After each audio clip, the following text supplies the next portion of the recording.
To Walt Whitman, and it represents a bunch of his major themes in his poetry. First, I did the pubic hair is grass, because number one, the book of poems he's most famous for is The Leaves of Grass, but also the poems that represent the homoeroticism that he uses is called calamus, which is a type of aromatic grass. And it was speculated that he was either homosexual or bisexual, but it was never proven at all. There's no proof, no solid proof. So what I did was, for the male and female symbol, I linked one male symbol to a female and a male, representing that he could have gone either way. And go ahead and send me the pictures. Okay, so there's a picture of two women silhouetted on the beach, holding hands, which represents the fact that it can go for females as well as males, even though he really seemed to focus on either ambiguous, like not naming or not defining whether it was male or female, the homosexuality, and so that's where it's saying that it's for females too. He's just embracing it all. Yeah, yeah. Okay. But a lot of his stuff focuses on homosexuality. Yeah. So, it's another picture. I have one of him himself, because I just felt that it needs one of him himself. There's a picture of a painting that a dear friend of his that was very influenced by his poetry painted, and it's a painting about homoeroticism and male kinship and bonding, and it's like a bunch of naked males like bonding in a river, kind of bathing nude. And it's not like super sexual. And then the last one is his favorite place. What is it? Fire Island. Fire Island. Fire Island in Long Island, New York. So it's a painting that he liked and it was. And it kind of represents like him being attached to his birthplace. And so he's really sentimental about his. A lot of his poetry was written there when he was in Long Island. So that was a major point.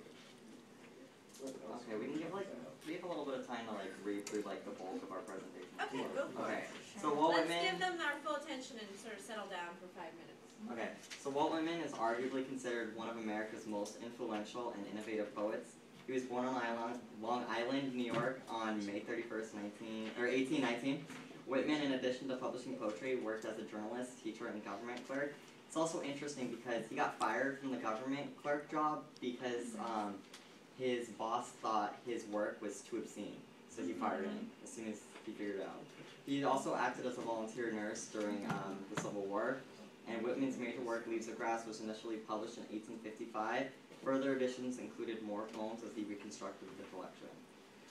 Okay, so his book Leaves of Grass was kind of like, I thought of it like a time capsule, where he was constantly adding to it. He first published it in 1855, where he did it out of pocket on his own, and it only consisted of like 12 poems, and a lot of them were very like broad and ambiguous because he didn't want to put a lot of intense things into it.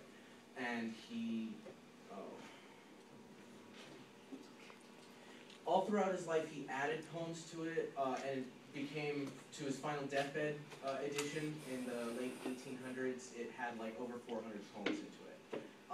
Also, as he completed more publications of it, he added names to some of the poems, such as the, what poems? The calamus poems were initially untitled, but basically I think he just threw in, or the publisher threw in like the very first line of being the title. Every title.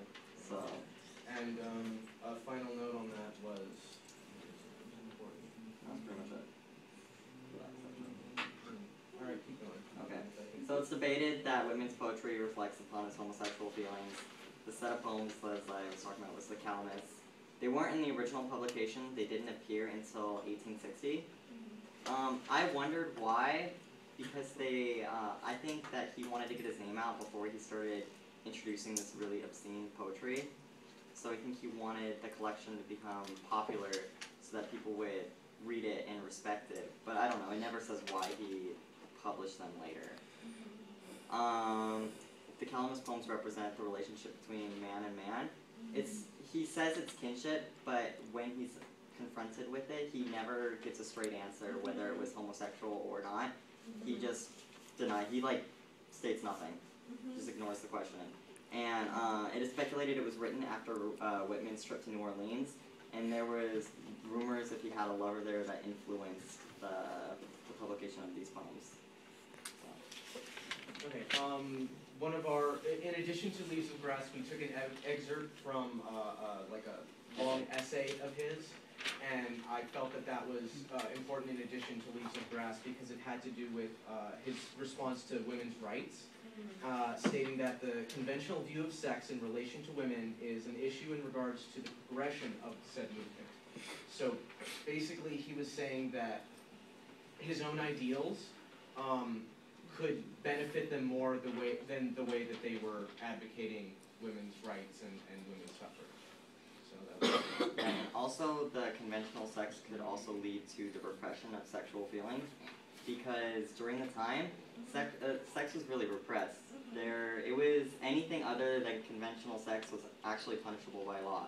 Sodomy and oral sex could get a sentence of no less than 1 year and no more than 10 years in prison. So I thought that was pretty interesting. But the actual affection, like physical affection between men in public, I think was more acceptable. It wasn't immediately thought of as homosexual. Am I? Yeah, and I think it's different today because it's more realized that there's a lot of homosexual people. So I think today they automatically assume, but back then they just think that as close friends. Yeah. But I think that homosexuality was still repressed back then and still punished a lot. Yeah, So oral sex was omitted from crime. It was considered a crime against nature. So homosexuality was actually considered a crime against nature if you think about it. Wait, all oral sex or just? Or any kind. Yeah. Straight, gay, oral sex was as a crime. And it wasn't repealed until 1930. And sodomy wasn't repealed fully. In 2002 it was repealed in 36 states. But it wasn't until 2003 in the trial of Lawrence versus Texas where it was totally abolished from the law. So at that point, it's 2003. But a lot of states that were very Really strict and conservative still tried to enact on those laws. It's just theoretically, according to the Constitution, that was deemed unconstitutional by Supreme Court. This is part of why Oscar Wilde was put into jail.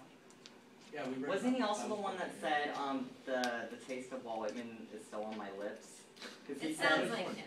Yeah, I think that's So that But was interesting too, but part of that's, the trial was like we found these dirty sheets. I mean, it's really like insane. Oh, and wasn't that having to do with like there needs to be sperm to be able to have a conviction? yeah, or that was something? weird. Yeah, There there was was no one case where- needed. There was, ejaculation wasn't needed in order for it to be a crime. And to think it would be How that do you specific. prove that? I mean, that's just so Back then, violent. yeah, exactly. Back then they didn't have Okay, the let's system. pause. If you have time to stay to finish and want to eat cake, please do. If not, I'm going to give you guys a minute to shuffle off. Pretty much